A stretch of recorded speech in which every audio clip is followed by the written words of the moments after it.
Hello everyone, welcome back to my YouTube channel. आज हमारा algebra की क्लास नंबर 10th है और लास्ट क्लास है हमारी अलजेब्रा की आज। तो आज हम लोग जितने भी डिफरेंट टाइप के क्वेश्चंस बन सकते हैं इस चैप्टर से और जो अभी तक हमने डिस्कस नहीं किए हैं वो सारे क्वेश्चंस हम इस क्लास में डिस्कस करेंगे। तो हमारा पहला जो टाइप है वो ये है कि अगर कोई भी हमको दिया है स्क्वायर, जैसे सपोज a-4 का होल स्क्वायर प्लस b-6 का होल स्क्वायर प्लस c-6 का whole square is equals to 0। मतलब हम कुछ टर्म्स का स्क्वायर कर रहे हैं और उनका सम कर रहे हैं और वो ज़ीरो के बराबर आ रहा है, तो हमको कुछ वेरिएबल्स दे दिए जाएंगे जो हमें फाइंड करने होंगे। क्लियर? तो आप खुद ही बताइए कि अगर हम किसी भी टर्म का स्क्वायर करते हैं तो क्या वो कभी नेगेटिव होगा? नहीं पॉसिबल है, किसी का भी स्क्वायर नेगेटिव नहीं हो सकता, हमेशा पॉजिटिव ही आएगा या तो ज़ीरो आएगा। तो अगर इसका सपोज हम स्क्वायर कर रहे हैं, ठीक है, इन सारे टर्म्स का हम मान लेते हैं कि सबकी वैल्यू पॉजिटिव आ रही है, इसकी भी पॉजिटिव, इसकी भी पॉजिटिव, इसकी भी पॉजिटिव, तो इन तीनों का सम कभी ज़ीरो होगा? नहीं पॉसिबल है। और नेगेटिव तो कभी हो ही नहीं सकता क्योंकि स्क्वायर कर रहे हैं तो हमेशा वो पॉजिटिव ही बन जाएगा। तो बस एक ही केस इसमें बनता है कि अगर हम इन सारे टर्म को ज़ीरो के इक्वल रखेंगे तभी इनका सम जो है वो ज़ीरो आएगा। मतलब a-4 का होल स्क्वायर अगर ज़ीरो है और b-6 का होल स्क्वायर ज़ीरो है और c-6 का होल स्क्वायर अगर ज़ीरो है तभी इन तीनों का सम ज़ीरो होगा। अदरवाइज़ पॉसिबल ही नहीं है कि इन तीनों का सम ज़ीरो हो। I hope I am clear to you कि हमको सबको ज़ीरो के इक्वल रखना पड़ेगा तभी इन तीनों का सम ज़ीरो आएगा, क्योंकि नेगेटिव पॉसिबल नहीं है क्योंकि हम स्क्वायर कर रहे हैं, और पॉजिटिव अगर होगा तो कभी भी ज़ीरो नहीं आएगा। क्लियर? तो a-4 का होल स्क्वायर ज़ीरो के बराबर रखा, ऐसे ही b-6 का होल स्क्वायर और ऐसे ही c-6 का होल स्क्वायर जब हमने ज़ीरो के इक्विवेलेंट रखा तो हमने जब वैल्यू फाइंड की, अब यहाँ पे कैसे वैल्यू फाइंड करना है, आपको बस इसको -4 है, इसको राइट हैंड साइड में भेज के इसका साइन चेंज कर देना है। जैसे यहाँ पे -4 है तो यहाँ पे क्या आ जाएगा, +4। ऐसे ही यहाँ पे 6 है तो क्या आ जाएगा, -6 था तो +6, यहाँ पे भी -6 था तो +6। बस इतना ही करना है, आपको पूरा फॉर्मूले से ओपन करने की कोई ज़रूरत नहीं है। ओके, ठीक है। फिर put the value in given equation, ये जो हमको फाइंड करना है, अब हमें a पता चल गया, b पता चल गया, c पता चल गया, तो हम √a + b + c तो फाइंड कर लेंगे। तो बस √a + b + c किया, इसको सबको ऐड कर लो, क्या आ गया 16। और आपको पता है कि 4 का होता है स्क्वायर 16, तो बस आ गया 4 आंसर।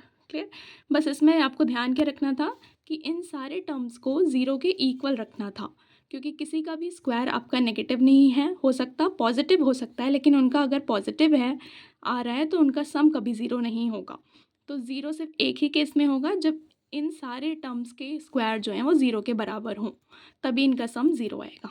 क्लियर? इसलिए हम सबको ज़ीरो के बराबर रखा, हमने सबकी वैल्यू निकाली ए बी और सी की, और हमको जो फाइंड करना है उसमें पुट किया और हमारा आंसर आ गया। ये हमारा पहला टाइप था। अब दूसरा टाइप हम डिस्कस करते हैं। हमारा दूसरा टाइप है कि अगर कुछ दिया है, suppose a³ + b³ + c³ -3abc अगर ज़ीरो के इक्विवेलेंट दिया है तो हम कैसे x की वैल्यू फाइंड करेंगे। हमने अभी लास्ट क्लास में फॉर्मूला पढ़ा था, a³ + b³ + c³ -3abc का फॉर्मूला हम लोगों ने लास्ट क्लास में देखा था, 4 फॉर्मूले थे, ठीक है। तो लेकिन अगर ये ज़ीरो के इक्विवेलेंट हो गया तो आपको इतना ध्यान रखना है कि a + b + c भी ज़ीरो के बराबर होता है। अब ये कैसे होता है मैं अभी आपको समझाती हूँ। इधर देखिए, ये हम लोगों ने फॉर्मूला डिस्कस किया था, a³ + b³ + c³ -3abc is equals to a + b + c upon 2 a - b का होल स्क्वायर + b - c का होल स्क्वायर + c - a का होल स्क्वायर। अगर आपने वो क्लास रिवाइज की होगी तो आपको याद होगा ये फॉर्मूला हमने 4th नंबर पे लिखा था, इफ़ यू रिमेंबर। इसी से ये सारे कॉन्सेप्ट बने हैं। अगर देखिए इसको, ये जो LHS है इसको हम ज़ीरो के बराबर रख देते हैं, ये पूरा अगर हम ज़ीरो के इक्विवेलेंट रख देते हैं तो आपको पता है कि इसको कैसे करेंगे। देखिए a + b + c अपॉन 2 था, अगर इस साइड ज़ीरो आ गया तो ये जो है ज़ीरो के बराबर हो जाएगा और ये भी ज़ीरो के बराबर हो जाएगा। क्लियर? मतलब a + b + c upon 2 zero के बराबर हो गया। अब जब ये 2 डिवाइड में है, इस साइड मल्टीप्लाई में जाएगा तो ज़ीरो से कुछ भी मल्टीप्लाई होगा ज़ीरो ही आएगा। तो a + b + c की वैल्यू क्या आई, ज़ीरो आई। इसी कॉन्सेप्ट से निकला है, बस हमको LHS को ज़ीरो रखना है। और जब LHS ज़ीरो आ रहा है तो या तो ये ज़ीरो होगा, ठीक है। देखो, ये दो चीज़ का मल्टीप्लिकेशन कब ज़ीरो हो सकता है, या तो पॉजिटिव वाला नंबर, पहला वाला नंबर ज़ीरो हो, या तो सेकंड वाला नंबर ज़ीरो हो, ठीक है। तो यहाँ पे अगर फर्स्ट वाला नंबर ज़ीरो है तो ये वाला केस बनेगा, और अगर सेकंड वाला टर्म ज़ीरो है, ये a - b का होल स्क्वायर + b - c का होल स्क्वायर + c - a का होल स्क्वायर अगर ज़ीरो है तो क्या आएगा, देखो ए माइनस बी का whole square plus B minus C का whole square plus C minus A का होल स्क्वायर 0 है। ये अभी हमने फर्स्ट क्वेश्चन में डिस्कस किया था कि अगर किसी का भी स्क्वायर हम कर रहे हैं और उनका सम कर रहे हैं तो वो 0 तभी पॉसिबल है जब हर टर्म जो है वो 0 का बराबर आएगा। मतलब ए माइनस बी के होल स्क्वायर 0 के बराबर, बी माइनस सी का होल स्क्वायर 0 के बराबर और सी माइनस ए का होल स्क्वायर 0 के बराबर तभी पॉसिबल है। ठीक है, ये अभी हमने सीखा था। तो आप इसको मान लीजिए कि ये ए माइनस बी का होल स्क्वायर है 0 के बराबर, ठीक, बी माइनस सी का होल स्क्वायर है 0 के बराबर और सी माइनस ए का होल स्क्वायर है 0 के बराबर। अभी हमने सीखा ना कि इसकी वैल्यू कैसे निकालते हैं। इसको सिर्फ राइट हैंड साइड में भेज के इसकी ये जो भी साइन है उसको अपोजिट कर देते हैं। यहाँ पे माइनस बी है तो यहाँ पे क्या आ जाएगा, प्लस बी। या ऐसे यहाँ पे माइनस सी है तो क्या आ जाएगा, प्लस सी। यहाँ पे माइनस ए है तो क्या आ जाएगा, प्लस ए। ऐसे वैल्यू निकालते हैं। अभी फर्स्ट क्वेश्चन में हमने जस्ट डिस्कस किया। तो जब ए आपका बी के बराबर है, बी आपका सी के बराबर है और सी आपका ए के बराबर है, तो क्या हम ऐसे नहीं लिख सकते हैं कि ए बी और सी आपस में इक्वल हैं?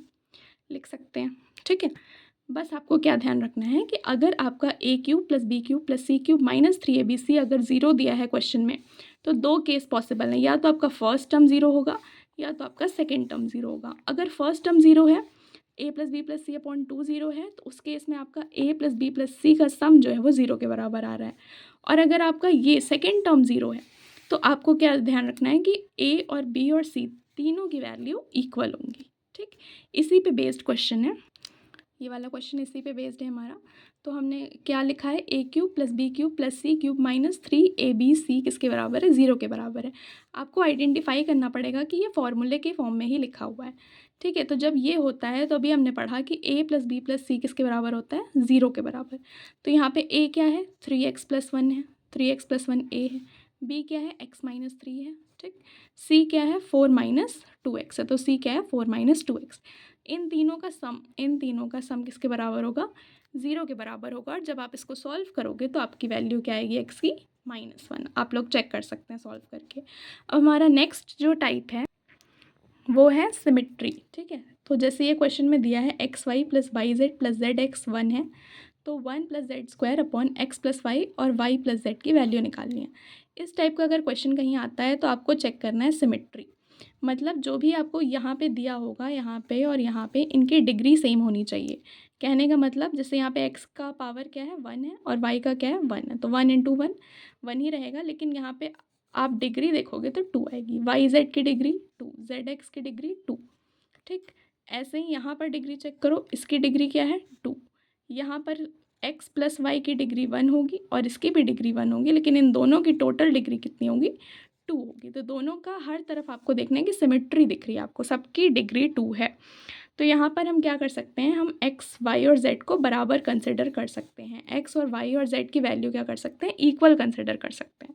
तो अगर हम इक्वल कंसिडर कर रहे हैं तो यहाँ पे देखो x और y अगर इक्वल हैं, हमने सबको x मान लिया। ठीक, तो y भी क्या हो गया, x हो गया, तो x into x x square, ये सब क्या हो गया, x हो गया, तो x into x x square, x into x x square क्या हो गया, 1। इन तीनों का सम क्या हो गया, 3x square is equals to 1। तो एक्स स्क्वायर की वैल्यू क्या निकल के आई, 1/3। क्लियर।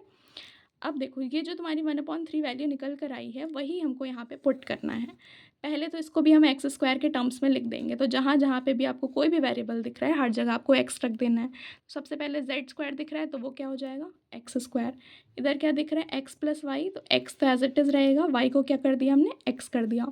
वाई प्लस जेड को क्या लिख दिया, एक्स प्लस एक्स।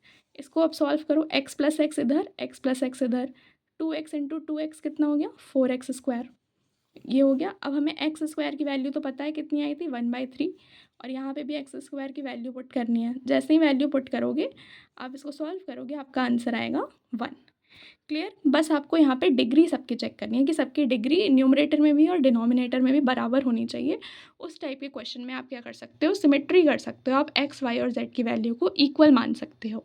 ठीक है, आपको डिग्री बराबर दिख रही होगी। यहाँ पे 2 है और यहाँ पर अगर कुछ भी है जैसे x प्लस वाई है, अभी मैंने यहाँ पे देखो बताया ना डिग्री क्या थी, 2। कैसे आया, यहाँ पे देखो 2 आ रही है पावर, यहाँ पे क्या आ रही है, 2 आ रही है। क्लियर। यहाँ पे कितना है, 2 है, 2 है, 2 है। क्लियर। लास्ट में कितनी आई पावर, 2।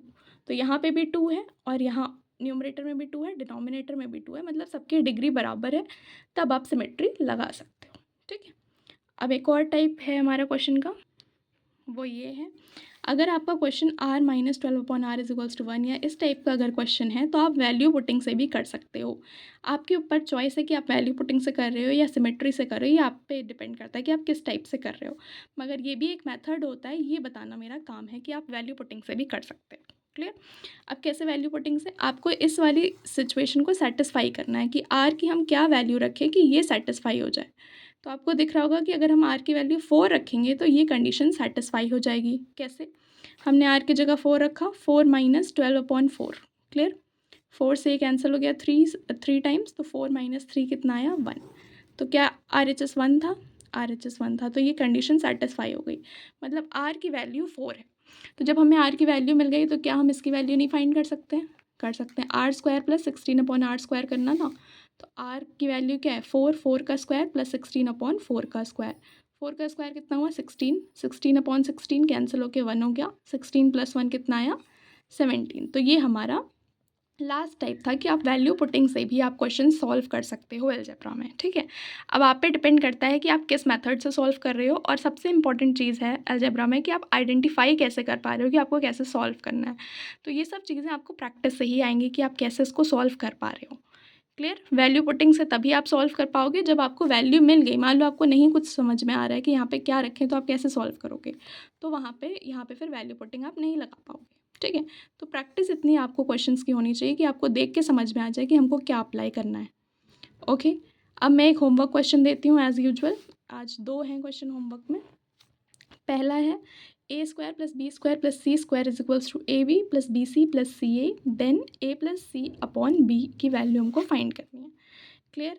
अब आपको मैं बता दूँ यहाँ पे कितनी है डिग्री? 2, यहाँ पे 2, यहाँ पे 2, यहाँ पे मल्टीप्लाई हो गया, एक इसकी ऐड कर लो, 2 हो गया। यहाँ पे क्या हो गया? 2, यहाँ पे क्या हो गया? 2। तो जब ये सब सेम है तो इसको हम क्या सिमेट्री से नहीं सॉल्व कर सकते हैं? कर सकते हैं। तो इसको हम सिमेट्री से सॉल्व करेंगे। यहाँ पे भी ऊपर हो गया 1 और नीचे हो गया 1। ठीक है, तो आप इसको सिमेट्री से सॉल्व कर सकते हो।